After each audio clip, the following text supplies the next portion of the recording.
Hello, my name's Tiffany and I'm in Dr. Weber's Anatomy and Physiology Class 2 for summer of 2022. And this is the dissection of my sheep heart. If we take a look on the outside of this heart, the white substance we see around the heart, that is fat. It's basically used for like a cushioning of the heart, but it can also be used for an energy source if needed.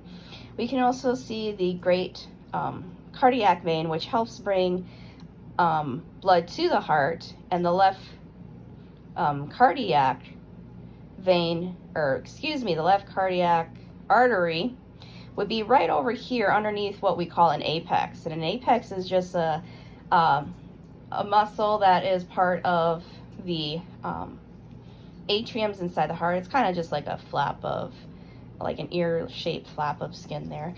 And also we have the apex, which is just the pointed part of the bottom of the heart. If we take a look at the back, we can see the great pulmonary veins, which help bring oxygen, or help bring blood to the lungs.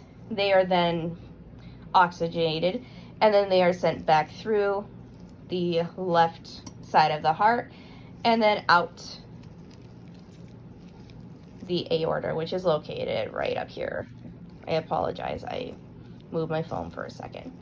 All right, going back to the front of our heart, we're going to go ahead and open the heart now. And we'll mostly be referring to this side of the heart. It's just a little easier to explain. So right here we have the right atrium. We have the right ventricle, left atrium, and the left ventricle. This big muscle-like structure within the middle of these two ventricles, that is called a spectum. More specifically, it's the interventricular spectrum. If we take a look at these thread-like muscle structures, I'll get down just a little bit lower so you can see them. These thread-like structures, they are called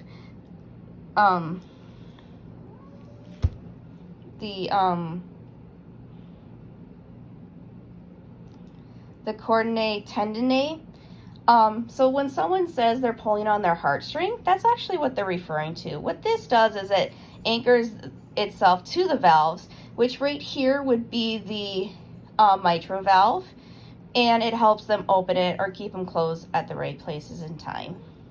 Also, if you look at the inside of the heart, we see more of these thread-like structures. Those are the membranae carininae, and they're just kind of ridges along the side of the ventricles. The bicuspid valve is right up here.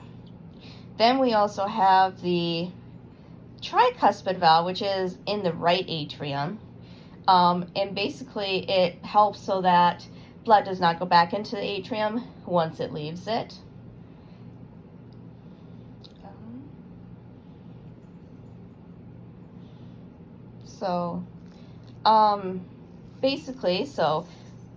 Unoxygenated blood would be pumped into the right atrium.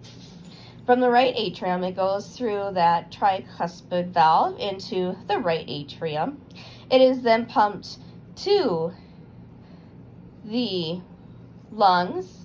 They are then oxygenated, and they come back through the left atrium. They then go through the mitral valve into the left ventricle. I apologize, my cat just jumped into the window. And then it is pumped with the left ventricle. And take a look on how thick the muscle is here for the heart for the left ventricle. Because the left ventricle then pushes the blood out into the rest of the body. And also, if we take a look, this is the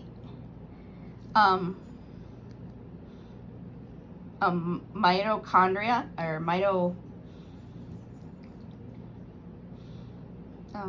so this is the inner part of the heart. The endocardium is in the inside of the heart. The enterocardium is on the outside. So this is kind of like part of the mitochondrium, which is the middle of the heart.